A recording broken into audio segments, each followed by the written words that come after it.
and welcome to my daily blog, or usually my daily blog. This is a standalone video where we're going to see the Amazon Pantera massive sprayer, the Amazon fertilizer spreader, which is called what, David? ZATS01. That is brand new and it is full of tech. We're just on the Autobahn here, which is actually just going to come off it. But you're going to see lots of tractors and stuff. It's not just going to be me in a car, but I had no start to the video, so I had to do it here. Anyway, back to some machinery. That's what we want to see. So Johannes is drinking his coffee. He's getting energised. He's ready. Yeah. You can put the settings in wrong and the machine will tell you, hang on a minute, Joe, because it's usually me that gets this wrong. You've got this wrong and these are the settings that you need to use, Yeah. which is fantastic. And that's through these sensors here, and these sensors have been around for a bit on the bottom there, haven't they?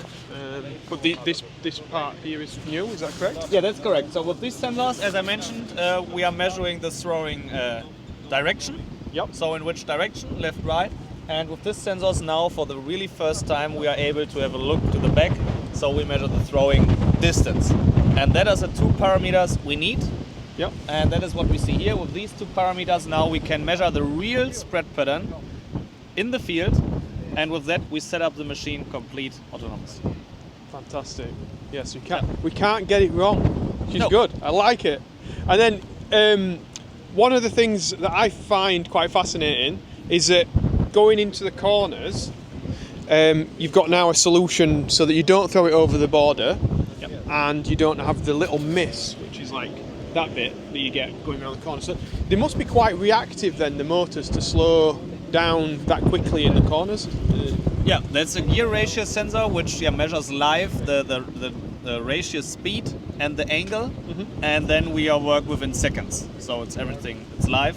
Yep. And then the spread pattern follows the machine, and we can also spread perfectly in curves. And if you want, we have fertilizer inside, we can also try it. Oh yeah, let's have a look. Okay. Yeah, brilliant. So does this mean that the German farmer's going to get some free fertilizer today? Yeah, From today. Amazon? It's a tractor matching to this tractor. So when You've even coloured it in white. Huh? It's even white. And that now, it's only the brand. So when I type, for example, in over here, it's a John Deere. Yeah. Fendt, It then goes this green. model changed to Fendt and John Deere. And that's a model from the farming simulator. So, Is it really? yeah, that you have every time the matching tractor to your real one. That's cool. And the good thing with this is you can get two screens now with the Amazon box, and that screen there can just be your iPad. So that's a cheaper way, because a lot of people have got iPads these days, haven't they? You just plug that in and you've got two screens. Yeah, That's nice. and you can see your isobus operation menu and your GPS side. GPS side. So now you see we started with this. The wind sensor turns up so that we can measure the wind speed. But yeah, when we have a look at this AutoSpread, what we were talking about outside, so I have now set it up the spreader completely wrong. Right, okay. So I've given settings for false fertilizer. With these settings we would definitely create stripes in the field. Yep. For example, I've told the spreader that we want to spread with 900 RPM disk speed. Right, okay, which is really high. So normally we spread at like 720, I think, Yeah, back that, in the... that depends on the working on the- widths, but I think we have wrong settings. Okay. So that's what we have to Is know. it like wrong within 5%, or is it Completely- really long? Completely wrong. Right, okay. You will Like- see it. You will see what happens. Yeah, I yeah, think, have a look at the disk speed. That Yeah. is what is interesting, because it's the most visual what we can see. Yep. And We'll see how that changes as we go. now I will open the shutter and we Okay. can see what happens. So we open the shutter. We now start spreading. And now, you can see here the systems are measuring the distance and direction, what we have talked about outside. Yeah. And And now, we gone yellow. and we adjust it. We jump wow, from yeah. 900 to 600 this speed. Right, so you were a long way out then. Yeah, and that it is. I stopped the shutter to save fertilizer today, but Yeah. how far were we driving? And it's changed it, yeah, and set it up right. It was 50 meter, or let it be 100, doesn't matter. Yeah. But you see, in this short distance, the spreader has adjusted completely itself. Oh, that's fantastic. He jumped from 900 to 600 and also adjusted all the other settings. Yeah. And for sure, we know which fertilizer is inside. And when we now would take a deeper look in our spreading chart, that are the same settings we would recommend from our fertilizer laboratory for this fertilizer. Ah, if we did took the photo with this thing. That can be the same settings. But here it's live, so he's adjusting all the All time. If you've got like qualities. poorer quality, like stuff coming through. Yeah, and we are also optimizing the whole system. So now wind control is working with an algorithm to avoid the side winds, and now wind control also works with the new settings. So it's now one cross-functional or one overall system. Wow, I like that. It's making it more idiot-proof, which for me that is good. I think it's good for everyone. Yeah. And now the interesting thing is when we now go around in a curve, so we are spreading around. Yeah. You see the spread pattern or the spreader turns and follows the machine. Yeah. There's no. See here. Yeah. Here when we have look from the top, we are turning around. Yeah. And you see now here when we imagine the picture outside. Here was this deep cut and this overdosing at the outside, and now see it's a perfect curve, yeah. So no underdosing here, no overdosing outside. So what will that be changing like on the back? Will that just be changing where the placement is on the disc? Yeah, we changed. That is what we can see here. That's the expert menu, I would like to say. We see here the angle difference. So we have now an angle of around 19 degrees. Yeah. And we adjust the drop point and the rate shutter. So for sure in this inner curve we close the shutter because we stay longer. Yeah. In the outer part we open the shutter because it's faster because of this angle speed. And with this adjusting of the drop point, the spread pattern is guided behind the machine, or follows the machine. Because I was thinking, you would be changing the speed of the disc, but it's not. It's a drop point. It's a drop point because the disc speed doesn't deflect this. It's a drop point which makes, you can see here, follows. It follows the curve. Yeah. Ah, yeah. But you seem to have got it all worked out anyway. I like it. So we just deactivated the curve control. We're going to go around and the same track, and then you'll be able to see the difference that it makes. And we've left a gap then in the centre. So this is the new feature that I was on about just a second ago. We take a picture of the fertilizer with that. Do you have to have that square then there just to give it like the reference? You have that square, but it's we hand it out as merchandise or gift, or you can also order it for around €2 or €2.9. Oh right, yeah, for a nominal cost, like it's for free for everyone, and then Oh, cool. So you can you fertilize? And you just take the picture and it does it automatically, pretty much. So you mentioned it's hard at your farm at home to find the right fertilizer in the database. Now with EasyMatch, you simply choose our new function. Now we make a picture of this frame. And now the AI creates a digital fingerprint with more than 250 factors. So surface, diameter, and so on. Yeah. And now the AI compares this fingerprint with all the fingerprints we have in our database, so with all fertilizers. And by a touch of a button, the app tells you this is certain. Oh, nice. So in the future, just make a picture of the fertilizer and you directly have the correct setting. That is like so much easier because the amount of time I spend like trying to find it and then just thinking, well, that one looks about right. That's fantastic. And the best is that feature works for every Amazonas spreader. So also for the 20-year-old ZAM, which is already on the farm, as well as for the brand new Z80S. It's for every spreader and it's free of charge. And it'll be out after Agritechnica. Yeah, it's integrated into my spreader app, so our central app for spread adjustment, and we will release this feature so you can find it in the app at Agritechnica. Brilliant. So springtime, we'll have it ready. Brilliant. So we're just going to have a go on the big beastie Pantera. I mean, we had a go on this in the UK, but I think this is a much bigger machine. So we're going to take this out to the field now. So we just jumped in the Pantera cab now, and you were just running me through some of the menus, and then I thought this direct inject thing was just pretty cool. So I'll let you explain. It's this black tank behind us here, is it? Yeah. So that's, you can put like a herbicide in, and I'll let you explain. Yeah. Or do we want to go outside? Oh no, it's a little bit quiet here. No wind in here. It's brilliant in here. Okay. So we have this black tank here, 50-liter capacity.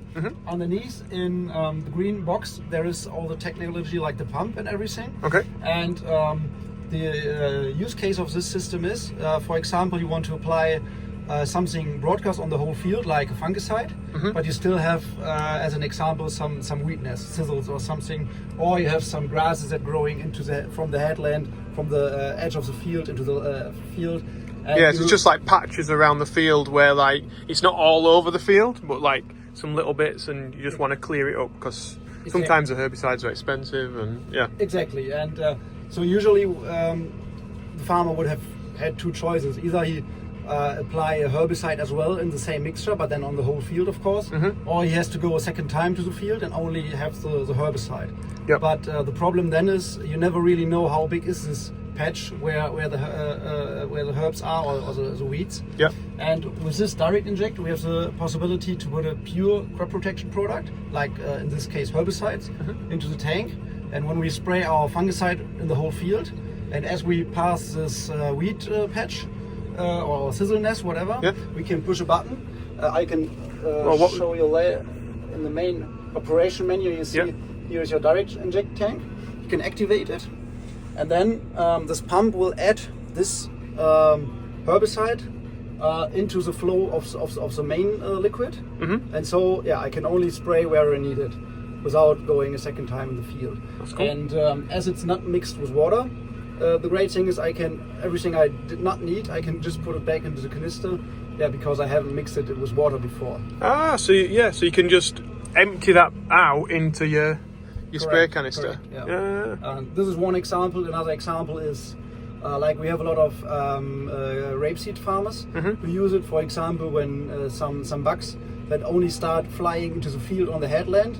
They only use the insecticide at the headland, for example. Okay. So we can save some insecticide there. So, or another big advantage is when you think about, you have very different soil conditions, from a heavy soil to a very light soil. Yep. And at least in Germany, it's quite usually that you combine a fungicide application with a growth regulator application. Yep. And in the best case, the farmer would like to put more growth regulator on the good areas, of course, and on the bad areas they don't want to apply anything, because often this growth regulator also stop the roots growing, and this can cost you yield. Yep. And so you could say, okay, where I put my fungicide everywhere, and where is the good spots, I put more growth regulator, and where is the light soil, I don't put anything. Yeah, that's good. And there's a couple different examples for this. Yeah. I guess you can wash that tank out as well, because obviously if you put a herbicide in there, and you can wash it out afterwards. Correct. So the whole system is completely integrated into the liquid system, of course, and also in the cleaning program. So I can tell the machine on my different cleaning programs, clean direct inject as well, or leave it away because I haven't used it. Yeah. Oh, that's good. Right, let's get out into the field and see what this thing can do. Right. We're just playing with the wheels now. If you see, usually the wheels are stuck out equally, and what we've done now is put the inside wheels in, the front wheels, in, and the back wheels out. So if we were doing like pre-emergence, we'd be spreading the weight of the sprayer over a larger area. Yeah, I really like the unfolding process with this Pantera, in that literally you just press up, which lifts it up, and then hold that button that we've got pressed in there, it just unfolds. It's just simple, that's what you need. And every time I've been in a Pantera, it's rained. So how wide's this one? This one is 42 meters. 42 meters. Yeah, we build up to 48. Jeez, this isn't even the widest. So we're off spraying. and we'll have a look in a minute, but these are on 25 centimetre spacing, so we usually spray at 50, but this allows them to get the boom lower, because usually you'd keep it at 50 centimetres from the ground, but with 25 centimetres apart you can get the boom lower, which means better in windy conditions like we've got today. Go to the corner, see it changes the nozzles, which is from curve control. See that? Yeah. And because it automatically recognizes the angle, the radius, and then calculates which nozzle side it needs to have the perfect application rate, even in corners here. Yeah, I just changed them then, didn't it? Yeah. Completely individually. Yeah, I can see it turning them on and off. And should we do such a corner that it, Well, this is like a corner where we're going back on ourselves. yeah, then it automatically shuts off. And it just shuts them off. When we go faster, cool. then it automatically will go to the next bigger nozzle again. It does go faster as well, doesn't it? It's very comfortable to see how quick we're going. 20 Ks now. Yeah. It's just like being in a fast track. Yeah. So we've just had a really epic drive. I keep saying epic, don't I? It does describe this day. Pantera. I've got it a little bit close to this sign. There's not much gap there, but we're going to talk about now the nozzles, because they're a bit different. We're used to 50 centimetre nozzles in the UK, but now Amazon's brought out 25 centimetre nozzles, so you're getting twice the number of nozzles on your boom section. Why have you opted to do that then? Yeah, so one reason, or the main reason in the end, is when you have areas where it's quite windy, like we have it here right now, obviously. Then sometimes it's not easy to find conditions where it's not windy for good spraying conditions. So with 25 centimeter nozzle spacing, we're able to lower the boom. So like from usually 50 centimeter distance to 40 to 35. So the wind cannot be that aggressive to the droplets. And so that's because like at 50 centimetre spacing, when the nozzles are at the point where it's covering the whole piece of ground, that's at 50 centimetres height, isn't it? And then, so if you reduce the distance between the nozzles, that means then you can drop it much lower. Exactly, this is one reason. And the other reason is, like usual nozzles for 50 centimeter have a spray angle of 120 degrees. So they go very far to the side, which means the way to go down is quite long. So more time for the wind in the end to sweep it away. And with 25 centimeter nozzle spacing, we usually work with 80 degree nozzles, so going rather down than to the side. So the droplet needs less time to go down into the crop. So this both are the reasons for it in the end. And through this 80 degree nozzles on 25 centimeter, and then with a boom height of 35 to 40 centimeter, we have the same coverage like 50 centimeter nozzle spacing with 120 degree nozzles and a 50 centimeter boom height. Very good. So that's like the cluster that you put on then, is it?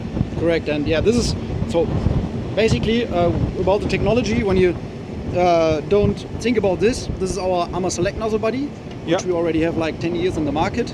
It's an electric nozzle body which can switch between the nozzles electrically. Okay. Means we have a single nozzle control, so only 50 centimeter part width sections, always a LED light for night work here, and then we usually have 4 nozzles here. And for example, we have 2 times the same nozzle type but with a different size. Okay. We can run with curve compensation, so the machine automatically recognizes how fast the boom goes in the inside and in the outside, and then in the inside put a smaller nozzle, in the middle a bigger nozzle, and in the outside combine both nozzles. And the same we use when we want to go a different speed. So if you go faster, we need of course more flow to a nozzle, which would mean bigger pressure, which would mean a smaller droplet size, so more drift. And then the machine automatically changes to the bigger nozzle or the combination of nozzles. So we stay at quite a constant pressure here. And there's a lot going off, isn't there? And when you're going down the tram line with this sprayer, there's lots of things happening. Absolutely, absolutely. Lots of tech working. I like it. So then, that separates it across then to 25 centimeters with that. You can see like the correct. So pipe it's in the end, our two nozzle positions are just displaced to the outside to 25 centimeter. So we have instead, in this case, 1015 nozzle and 103 nozzle, which would be sitting here. They are now sitting on 25 centimeter. Yep. And now we can have curve control, automatic nozzle change also on 25 centimeter. And the nice feature about it in the end is the armor select nozzle body stays the same. That means, for example, the farmer says he don't really need 25 centimeter. He buys a machine with 50 centimeter. He can retrofit it later on. So it's not like you do it in 1 hour, but it's like in half a day, I would say. Yeah. You can change it. So it's something when after 3 years the farmer says, I would go to 25 Maybe we centimeter. need this. Yeah. You don't need to buy a new sprayer or a new boom or something. You just buy this displacement set, which we call armor select twin. And then you can retrofit it. Yeah. Oh, very cool. Yeah, I like it. Yeah, perfect. So I just found out that this is actually a very, very new feature. And if you have got a Pantera sprayer now, when will this be like available for people to purchase? Yeah, next year we will open it for the market, and then everyone who wants to buy a new sprayer can have it. But also it will be retrofittable, not only on Pantera but also on the UX. So in the end, on all Armor Select systems, you can say. Yeah. So it's not just on the big fancy self-propelled, but on the other ones as well. Brilliant. Yeah. Well, thank you very much for letting me have a drive of that. It's been brilliant. Yep. Thank you. So we've all been sat around the table. We've got Emma in Ag, who's from America. North Dakota. North Dakota. We're going to go there at some point. We've already got it booked. We've got flights planned. And also, we've got guys from Brazil here as well. And we've been talking about the problems in agriculture, and it just seems to be a worldwide problem that nobody can get. Nobody likes to work on farms. Yeah. We must be the idiots who actually enjoy working on farms. It's difficult worldwide. I thought it was just like a UK problem, but it's clearly not. People just like to use their phones more than like a farm like this guy. Like this guy here, yeah. So hopefully that was an interesting insight into the new technology that's coming out in spreading fertiliser. I think that is so key to be able to get on there and make it idiot-proof, because for people like me, that's perfect. Jump on there, we take a picture of the fertiliser, we get the settings, and then even if I've got it wrong, which sometimes I do, the spreader works it out to sort it. And then with the Pantera, having those 25 centimetre spacings so we can reduce the boom height, and it's only adding that plastic outer ring with the two nozzles on. I can see that being an upgrade that a lot of people will put onto their sprayers.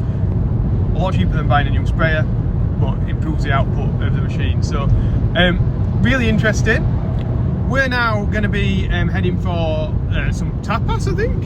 Is that correct? Apparently so, yeah. Apparently so. So we're going to go do that. There's going to be more videos in this series where we'll see some of the other machines that we've driven. And hopefully you've enjoyed it as much as I've enjoyed today being involved in it. So if you have, press like, subscribe, and check out the other ones. Thanks for watching. Bye.